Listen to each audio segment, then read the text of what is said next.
खेलकूद इंसान का एक फितरी अमल है।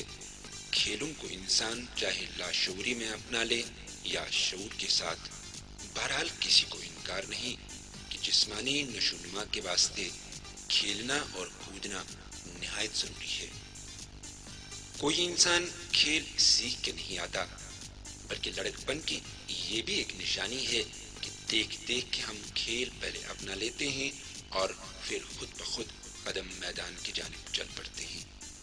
आइए खेल कूद की जानिब बढ़ें और कोशिश करें कि खेल माहिरों से खेलों के बुनियादी जूस सीख लें। चलते हैं खेल के मैदान में खेल कूद के लिए।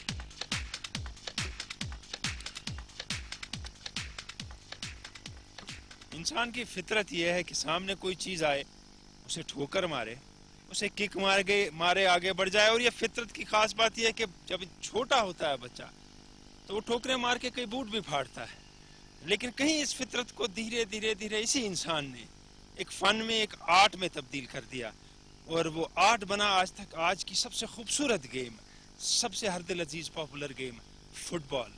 और फन किक मारने का, लेकिन कन्वर्ट वो हो गया एक आम और एक दिलचस्प खेल में।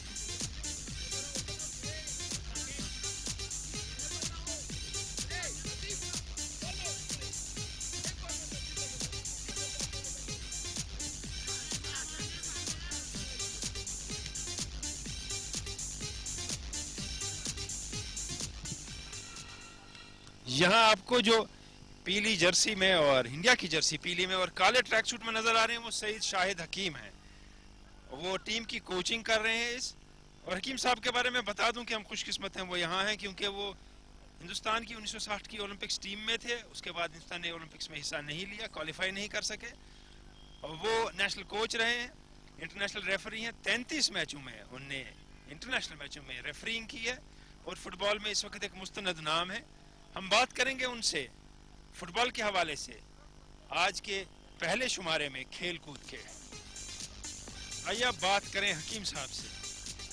हकीम साहब, फुटबॉल का खेल हर दिल अजीज खेल, दिलचस्प खेल, ठोकर से शुरू होकर एक फन बन गया। खेल शुरू कहाँ से हुआ? सब इसकी मुख्तलिफ रवायत हैं। कोई कहता है कि ये खेल शुरू हुआ चाइना में, कोई कहता है कि तुर्की और यूनान में जब जंगें होती थी तो जो उनके सर काट देते थे उसको ठोकर मारते थे। इस तरह इस खेल की इब्तिदा हुई। लेकिन जो मौजूदा मॉडर्न फुटबॉल जो लेटेस्ट अब जो कहते हैं, इसकी इब्तिदा इंग्लैंड में हुई है और ये वहाँ से शुरू हुआ। एक गांव के लोग दूसरे गांव तक ball kick, bladder type ball होता था, उसको किक मारते जाते थे और वो जब दूसरे गांव में पहुंच जाते तो टीम जीत जाती थी। आहिस्ते आहिस्ते इसके कवानीन बनने लगे। प्लेयरों की तादाद जो है फिर कम होती गई। अल्टीमेटली 11 प्लेयरों पे लाके रोक दिया। फिर उसको फील्ड बनाया, लॉज ऑफ द गेम बने, इस तरह हुआ। इसको फुटबॉल बेसिकली ये वर्ड है सॉकर। यूरोप वगैरह में इसको सॉकर कहते हैं। सॉक के माने किक के होते हैं। ये लैटिन वर्ड है किक, किक से किकर हो गया सॉकर। उसके बाद फुटबॉल हो गया। लेकिन फुटबॉल दो टाइप का है, एक तो अमेरिका में है जिसको फुटबॉल बोलते हैं, इसको एसोसिएशन फुटबॉल कहते हैं, और इसको आप अरबी में कुरतिल कदम कहते हैं, लेकिन हमने उसको ऐसी फुटबॉल अडॉप्ट कर लिया। इटली में उसको कैल्चियो कहते हैं और ये दुनिया का सबसे पॉपुलर गेम है इस वक्त, ये समझिए। हकीम साहब, हिंदुस्तान कॉलोनी रही अंग्रेजों की, अंग्रेजों ने फुटबॉल शुरू की खेलनी और धीरे धीरे ये फुटबॉल हमारे पास भी आ गई हिंदुस्तान में। लेकिन सफर कैसे तय हुआ हिंदुस्तान पहुंचने का? सब इब्तिदा में जब अंग्रेज यहाँ आए तो आमतौर पे अंग्रेज फौजी फुटबॉल खेला करते थे। इसके साथ साथ वो कॉलोनीज जहाँ पे पोर्चुगीज थे या फ्रेंच थे, वहाँ भी चूंकि फुटबॉल यूरोप का सबसे पॉपुलर गेम है, वो लोग खेलते थे। लिहाजा वहाँ से जैसे उनको देख के हिंदुस्तानियों ने इसकी इब्तिदा की। तो जहाँ पे कैंटनमेंट थे वहाँ ज़्यादा फुटबॉल पॉपुलर हुआ है स्टार्ट में। फॉर एग्जाम्पल जैसे बैंगलोर है, मद्रास है, हैदराबाद, अम्बाला, पेशावर, कोयटा, इन सारे मकाम पर फुटबॉल पॉपुलर हुआ। लोकल पॉपुलेशन खेलने लगी। इस तरह हिंदुस्तान में खेल की इब्तिदा हुई और फेडरेशन तकरीबन 1940 के आसपास बनी। उससे उस वक्त हुई। पहला हमारा नेशनल चैम्पियनशिप 40 में हुआ और उस 47 तक चलता रहा। एक साल बंद हुआ, फिर दोबारा शुरू हुआ। तो नेशनल चैंपियनशिप को हम संतोष ट्रॉफी कहते हैं और उसके बाद कई और ट्रॉफीज आई, प्राइवेट टूर्नामेंट्स आते गए और ये जो फुटबॉल का खेल था ये फैलता गया। फुटबॉल के खेल में तब्दीलियां आती गई। कश्मीर में फुटबॉल जब से शुरू हुई तो टेनल बिस्कू ने फुटबॉल यहाँ लाई, अपने स्कूल में खिलानी शुरू की। और एक ख़ास बात तब यह है कि जो गैर मुस्लिम बच्चे थे वो फुटबॉल खेलना नहीं मानते थे उस दौर में। वो कहते थे ये चमड़े से बनी है, हमें चमड़े को पाँव या हाथ लगाने की इजाजत नहीं है। फिर धीरे धीरे वो दूर हुआ रुझान, तो फेरन पहन के खेलते थे, खड़ाऊ पहन के खेलते थे, और फिर नंगे पैर खेलनी शुरू की, फ्लीट आए, धीरे धीरे बूट आए, और कश्मीर में भी फुटबॉल चल पड़ी। आज हम बात नहीं करेंगे कश्मीर के फुटबॉल की, इस पहले शुमारे में हम अब बात करेंगे कि फुटबॉल खेली कैसे जाती है। लेकिन उससे पहले मेरे हाथ में गेंद है, इसे फुटबॉल कहते हैं, आप भी जानते हैं, दोहराने की बात नहीं है, ये फुटबॉल है, बच्चा बच्चा जानता है। लेकिन ये फुटबॉल का साइज क्या है, इसका वजन क्या है, इसमें हवा कितनी होनी चाहिए। और उसके बाद जिस मैदान में मैं खड़ा हूँ, ये फुटबॉल का एक मशहूर ग्राउंड है कश्मीर का। फुटबॉल ग्राउंड की डायमेंशंस, गोल, बॉक्सेस और सारी बातें, क्योंकि एक बच्चे को खेलते वक्त पता होनी चाहिए।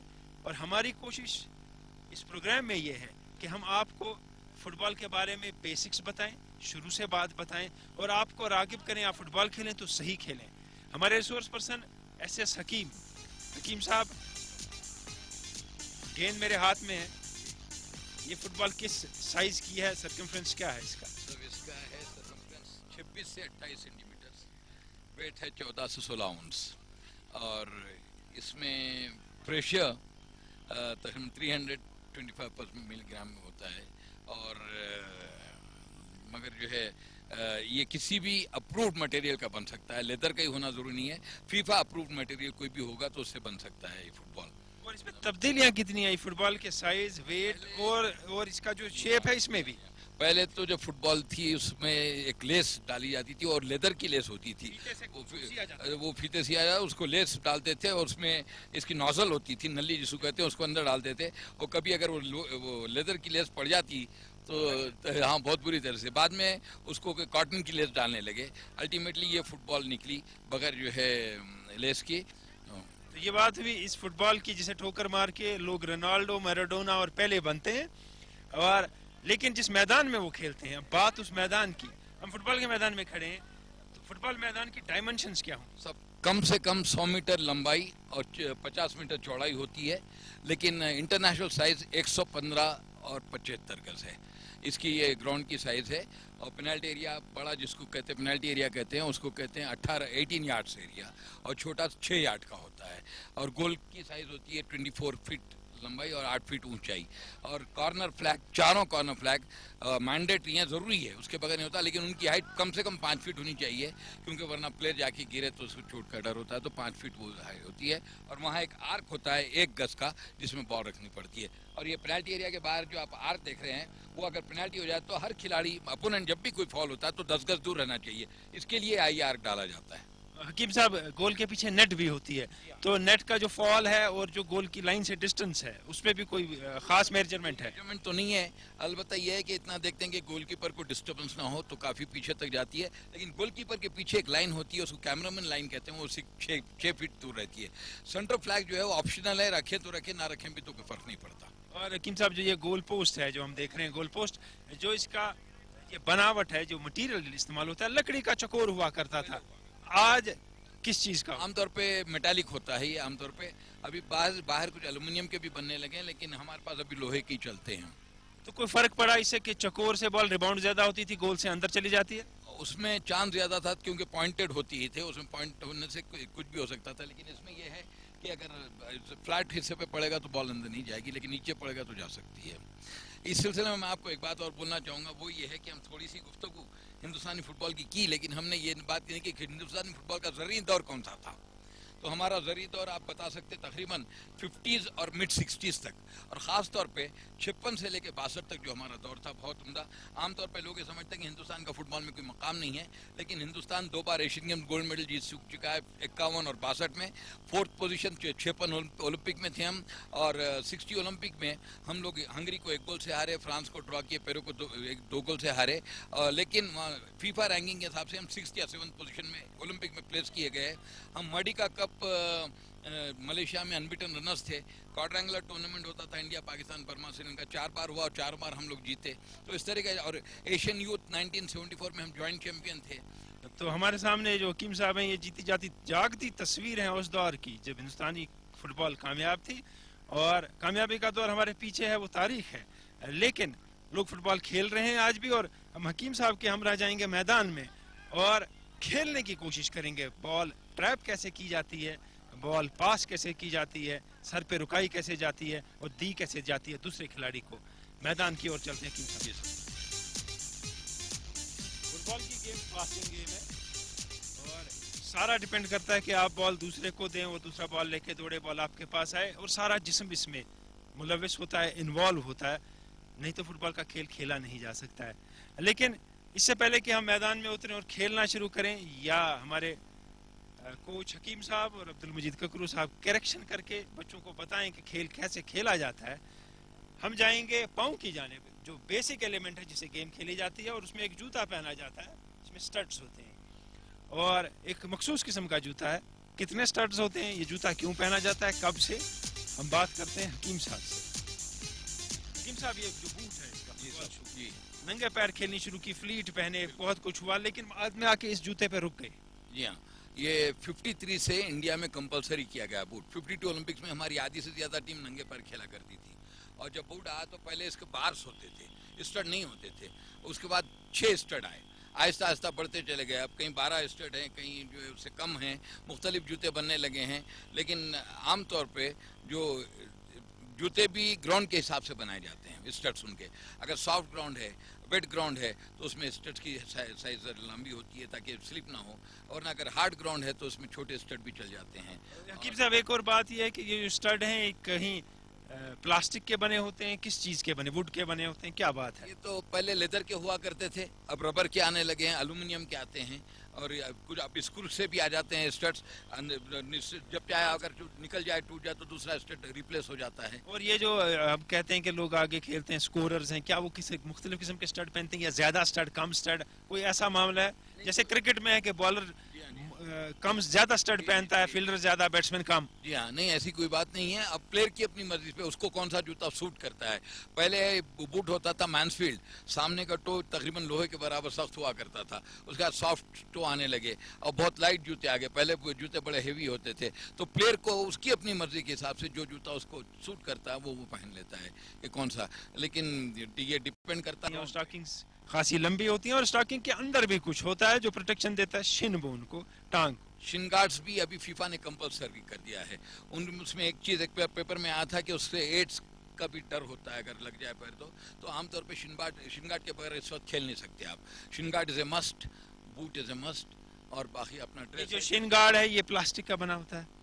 पहले तो आप इसके पे भी लेदर में होते थे, अंदर कॉटन हुआ करती थी, अब वेरियस मटेरियल्स के आने लगे हैं, और हर चीज इंप्रूव होती जा रही है। जैसे कि हम क्रिकेट में एक चीज है एब्डोमिनल गार्ड, फुटबॉल में भी एब्डोमिनल गार्ड की जरूरत पड़ती है? नहीं, ये तो नहीं है, प्रोटेक्टर्स हैं, एब्डोमिनल गार्ड की जरूरत नहीं पड़ती है इसमें ज्यादा।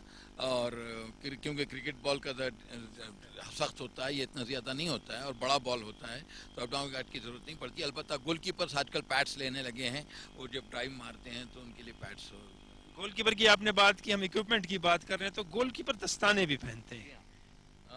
पहले गोलकीपर नंगे हाथ खेला करते थे, आहिस्ता लेकर के आने के लिए अब तो बहुत क्वालिटीज के दस्ताने आ गए। खास तौर पे इसकी जरूरत पड़ती है जब ग्राउंड वेट होता है। जब ग्राउंड वेट होता है तो उसकी ज्यादा जरूरत पड़ती है दस्तानों की, क्योंकि बॉल स्लिप होने का डर होता है नंगे हाथों में। तो दस्ताने पहनते हैं, और हर आदमी अब दस्ताने पहनता है, हर गोलकीपर दस्ताने पहनता है, और कुछ लोग नी गार्ड्स भी पहनते हैं, नी पे नी कैप्स हैं, वो इंजरी हो तो पहनते हैं, वरना कोई नहीं पहनता आमतौर पे। अलबत्ता बैंडेज कर लेते हैं लोग एंकल में, क्योंकि एंकल ट्विस्ट होने का डर ज्यादा होता है। नी में वही पहनते हैं जिनको कुछ चोट हो।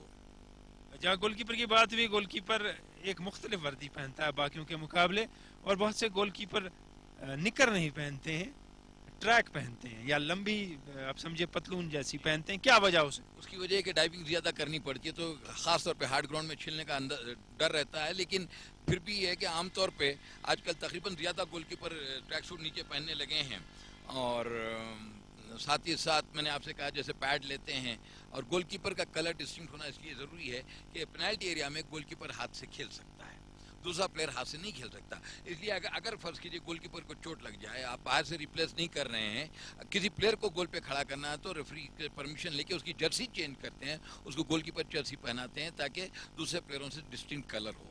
बातों में ये बात भी वाज़ेह हो गई कि गोलकीपर मुख्तलिफ रंग क्यों पहनता है, इसलिए कि वो उछल के हाथ से बॉल रोकता है। अगर उसका और टीम का रंग सेम हो तो पता नहीं लगेगा किसने हाथ में बॉल पकड़ी और किसने हाथ से टच किया, और गोलकीपर को आप टच भी नहीं कर सकते हैं, वो फाउल हो जाता है, और अगर अलग रंग हो तो रेफरी इजीली पहचान लेता है। गोलकीपर को अगर बॉल उसके हाथ में तो 6 यार्ड एरिया में फेयर चार्ज किया जा सकता है। फेयर चार्ज के माने ये है शोल्डर से शोल्डर अगर चार्ज करते हैं और एल्बो अगर कोहनी खुलती नहीं है तो उसको फेयर चार्ज कहते हैं। अगर वो आप जो है गोलकीपर को फेयर चार्ज करते हैं, गोलकीपर बॉल के साथ अगर गोल में चला जाए तो गोल हो जाता है।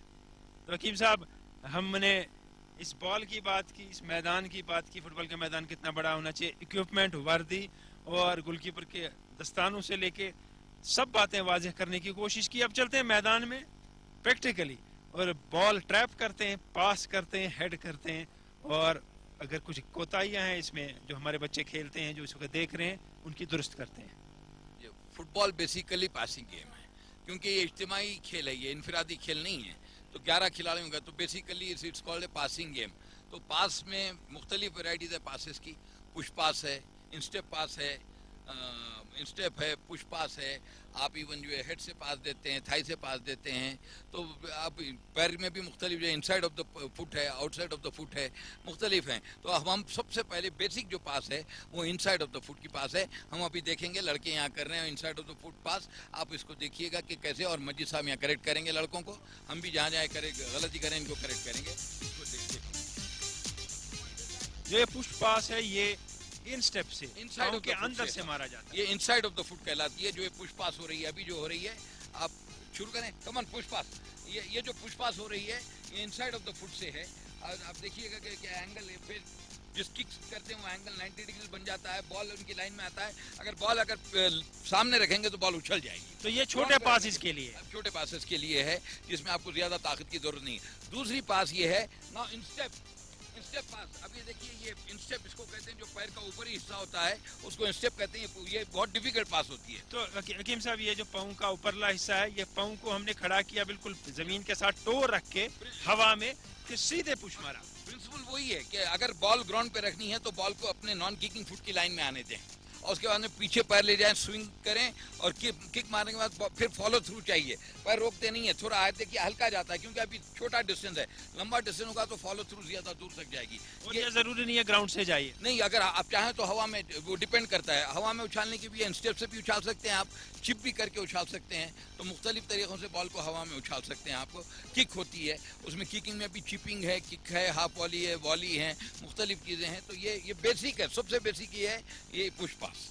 देखिए, आप इनसाइड ऑफ द फुट से ट्रैपिंग हो रही है, बॉल को अपने दूसरे नॉन किकिंग फुट की लाइन में लाने दे रहे हैं, और आहिस्ता से करें, अगर फोर्स लगाएंगे तो बॉल रिबाउंड होकर दूर चली जाए। और किसी किसी की बॉल भाग रही है पाँव से दूर। उनकी जो गलती है यही है कि अगर वो अपने उसको कुशनिंग इफेक्ट नहीं दे रहे हैं, वो बॉल को अगर आहिस्ता पैर पीछे खींचे तो बॉल भागेगी नहीं। अब ये कर रहे हैं कि बॉल पैर ताकत से रख दे रहे हैं, तो लिहाजा रिबाउंड होकर दूर चली जा रही है। कोई चीज मजीद करेक्ट कर रहे हैं अभी। ये बात यही है, क्रिकेट का कैच पकड़ने वाली है, आपको कैच को आने देना है, जाना नहीं है। बिल्कुल सही करें आप। क्रिकेट में खींचते हैं, अगर आप ऐसे रखेंगे तो बॉल दूर चल जाएगी। एग्जैक्टली प्रिंसिपल तो तकरीबन एक ही है सारे गेमों के। हॉकी में यही है, अगर आप स्टिक जोर से रखेंगे तो बॉल रिबाउंड होकर चली जाएगी। फुटबॉल में ट्रैपिंग के कई तरीके हैं, एक तरीका हमने देखा। अब नेक्स्ट स्टेप हकीम साहब क्या है? अब ये सोल ट्रैपिंग हो रही है, बॉल आती है तो सामने से इसको सोल से रोक देते हैं, ये एक तरीका है। अब इसके बाद आप मुख्तलिफ देखेंगे, इवन शिन ट्रैपिंग है, आप थाई ट्रैपिंग है, चेस्ट ट्रैपिंग है, हेड ट्रैपिंग है, outside of the foot trapping है, इनसाइड ऑफ द। ऊंचे बॉल की ट्रैपिंग कैसी होती है, तो ग्राउंड बॉल की ट्रैपिंग हो रही है। आप एक के बाद एक देखते जाएंगे कि किस तरह की ट्रैपिंग होती है। अब ये जो ट्रैपिंग हो रही है साहब, ये इनसाइड ऑफ द, अभी चेस्ट हो गई, नीचे लो बॉल दो, inside of the foot second prayer किया, और ऊंचा। ये नाउ ये देखिए, inside of the foot trapping है, ये हवा के बॉल की। जब से हम ग्राउंड बॉल देख रहे थे, अब हवा के बॉल की inside of the foot trapping है, ये चल रही है। ये डिफिकल्ट है, ग्राउंड बॉल की ईजी होती है, लेकिन जो अच्छे प्लेयर हैं उनकी ट्रैपिंग जिसकी अच्छी है उसका हाफ फुटबॉल हो जाता है। अब इसके बाद में ये हम इसको करेंगे, ऊंचा करेंगे बॉल को, और उसको थाई लेवल पे करेंगे। अब देखिए साहब, ये थाई ट्रैपिंग हो रही है, come on raise the ball again, thigh trap, there you are, good, there you are, very good. देखिए साहब, ये थाई ट्रैपिंग हो रही है, ये चेस्ट ट्रैपिंग हो गई।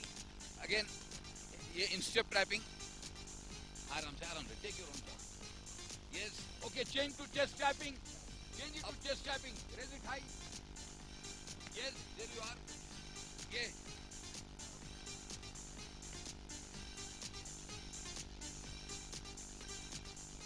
अगर ऊंचा बॉल आता है,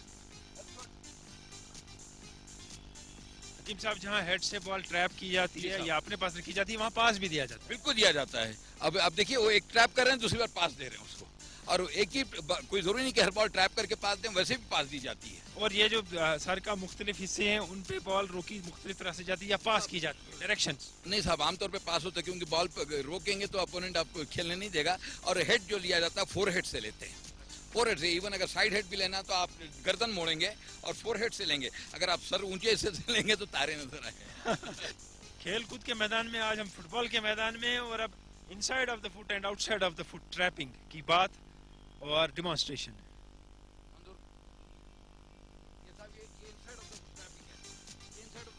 और इसमें दो, ये एक तो डेड ट्रैप है, देखो ये डेड ट्रैप है कि हम यहीं रोकिए बॉल, छोड़ो ये बॉल यहाँ रोकिए, यहीं रखिए बॉल। और एक है कंटिन्यूटी ट्रैपिंग है कि हम ये ट्रैप भी कर रहे हैं और मूवमेंट भी कर रहे हैं साथ साथ। इसमें और एक चीज है, मिसाल के तौर पे ये ट्रैप के साथ ड्रिबल भी हो गया, ट्रैप साथ ड्रिबल हो जाएगा। अब मजीद इधर है, अब फेंको बॉल, अगर मैंने ये इस पर से ट्रैप किया तो मैंने बॉल कॉमन कर दी मजीद को, लेकिन जब मजीद इस तरफ है, अपोनेंट इस तरफ है, तो मैं इस बॉल को या तो इनसाइड ऑफ द फुट से इधर ले जाऊंगा, या ये कि मैं आउटसाइड ऑफ द फुट से ट्रैप करूंगा लेफ्ट से। देखो मजीद दे रहा मैंने आउटसाइड ऑफ द ट्रैप किया ताकि मैं अपनी बॉडी मजीद की और इनके बीच में डाल दिया। और अगर आपने अब मजीद को पास देना हो, अगर मजीद को पास देना है, ट्रैप के साथ साथ पास हो गई, मजीद दूर है, थोड़ा सा जाइए मजीद नीचे, बगैर एक तो बगैर रोके मैंने यही पास दे दी। दूसरी ये है कि और एक बार मत, ये देखिए आप मंदिर चलेगी पास उनके पास।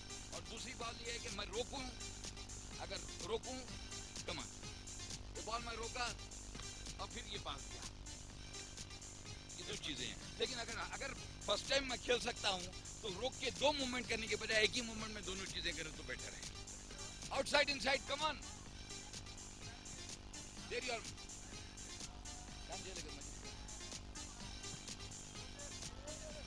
मजीद करेक्ट कर लो, करेक्ट ये देर यू आर। ये चीज ग्राउंड में बड़े ऊंचे बॉल आते हैं, उसको ट्रैपिंग हो जाती है परफेक्ट, ये चीज। अब मैंने कहा ना कि ये बहुत अहम है, बहुत अहम है। ये दो चीजें हैं, देखिए आप, there is no substitute to skill. एक दूसरी चीज देखिए, ट्रैपिंग इज हाफ फुटबॉल, कि बॉल ट्रैप की तभी बॉल पास होगी, और जब बॉल अपने पास रही उसी के बाद आप दूसरे अपने खिलाड़ी को दे सकते हैं। ओके, अब आप एक शिन ट्रैपिंग देखेंगे, बॉल कुछ उतनी नहीं है, हमने जो टांग के इसी से आप बॉल रोक रहे हैं, हमने जो नीचे रख ली बॉल। तो हमने मुख्तलिफ ट्रैपिंग आज देख ली है काफी हद तक, ये बेसिक्स हैं ये। और ये हर चीज की हमने सोल की देखी, इनसाइड की देखी, आउटसाइड की देखी, थाई की देखी, चेस्ट की देखी, हेड की देखी, यही ट्रैपिंग है। एक और लास्ट ट्रैपिंग है, दैट इज एब्डोमेन ट्रैपिंग।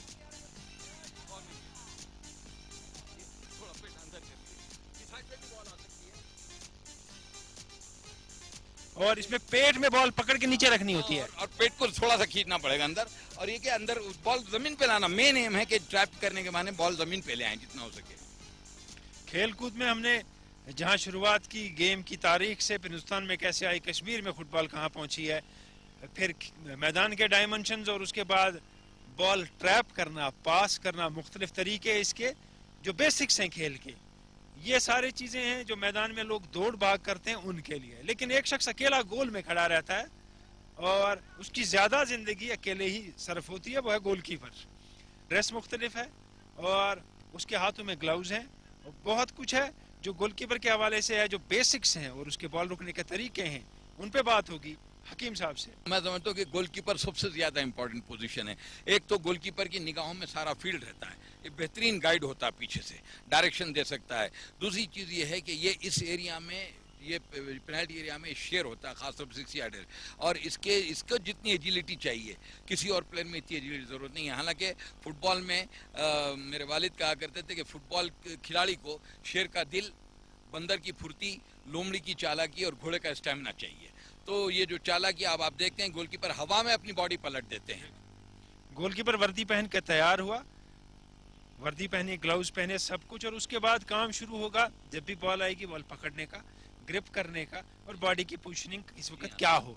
तो ऊंचे बॉल की ग्रिप देखिएगा, अब जब बॉल आती है ऊंचे फिर अब देखिए मेरे पीछे कहाँ रहते हैं, ताकि बॉल अगर छूटे भी, जी अगर छूटे भी तो सामने छूटे। अगर आप ऐसे पकड़े छूटे अंदर पीछे चली जाएगी। आप फिर से दिखाएंगे, पीछे जो अंगूठे हैं वो इसको सपोर्ट करते हैं, रोकते हैं। ये जी ये ऑटोमेटिक हो गई। अब आप देखिएगा कि ये मेरे उंगलियों और अंगूठों का पोजीशन देखिए आप इस तरह। लेकिन अगर ये पोजीशन हो जाता है तो बॉल निकल के पीछे जा सकती है, स्लिप हो जाए तो बॉल नहीं जा सकती। ये अगर ये जो है ये बॉल की ग्रिपिंग पैरेलल नहीं हो रहे, अंगूठे साइड में हो गए, हाँ ये दिस बेटर नाउ। ये come on up there, jump up, ये बॉल को ले, फिर बॉल छोड़ना नहीं है, बॉल को पकड़े पकड़े नीचे लाओ, ये ऐसा ला लो। नहीं, बॉल क्यों छोड़ते हो? ऐसे हाथ खींचो अरशद, हाथ ऐसे खींचो नीचे, देखो ऐसा पकड़ो, ऐसे लो। तो हकीम साहब इसमें बॉडी पोजीशन बहुत अहम है। बहुत अहम है। देखिए आप अगर पीछे बॉल जा रही है, सामने आ रही है, उसी हिसाब से बॉडी एडजस्ट करनी पड़ेगी आपको। अब हम सामने से देखते हैं कि सामने से जो किक आएगी ये कैसे पकड़ेगा। अब jump up now, yes no, तुम छो, एक मिनट व्हाट इज डूइंग, इनकी मिस्टेक क्या है, देखिए आप ये बॉल पकड़ के ऐसे छोड़ के ऐसे लेते हैं। नहीं, ऐसा नहीं है, बॉल पकड़ो, ये बॉल पकड़ा मैं और उसको खींचाइए ना, जो उसको ये ऐसा, दिस इज द वे। चलो जमीन से देखते हैं कैसे बॉल रोकी जाती है। गोलकीपर कैसे? देखिए आप, गोलकीपर या तो बैठ जाता है या पैर नजदीक करता है, देखिए, ताकि उसको और जो है सेफ गार्ड हो जाए कि पीछे बॉल जाने ना, छूटने ना, छूटे भी तो पैर को लग के आ जाए सामने। अपने जिस्म से कितने आगे जमीन बॉल पकड़ेगा वो? अपने तक आने देगा या थोड़ा दूर पकड़ेगा पाँव से? बहुत ही नजदीक आ जाएगा तो पकड़ना मुश्किल होता है। हार्डली 1 गज के अंदर आ जाए उसको उठा लें, तो नजदीक आ जाए तो वो जो उसके हाथ हैं उनके वो सीढ़ी जैसी बना के अंदर ले आमतौर पे ऊंचे आदमी को नीचे झुकना, क्योंकि सेंट्रल ग्रेविटी ऊपर होती है, उसको नीचे झुकना मुश्किल होता है, तो इसलिए या तो बैठ के पकड़े या कि उसको नजदीक 1 गज पे पकड़े।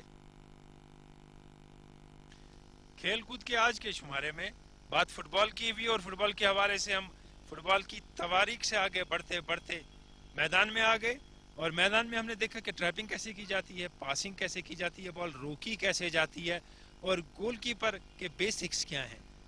अभी तक बातें वो हुई कि जो एक आने वाले एक नौजवान, एक छोटे बच्चे या खिलाड़ी को सीखनी चाहिए फुटबॉल खेलने से पहले। अगले शुमारे में हम बॉल लेके दौड़ना शुरू करेंगे, जिसे कहते हैं running with the ball, running without the ball, और उसके साथ किकिंग कैसे होती है, फुटबॉल में फाउल कितने होते हैं, रेफरी का क्या रोल है फुटबॉल में, कार्ड्स कैसे लिए जाते हैं, और जब मैदान में उतरती है एक टीम तो खेलती कैसे है बॉल के साथ। ये सब अगले शुमारे में। आज के शुमारे से इजाजत, खुदा हाफिज़।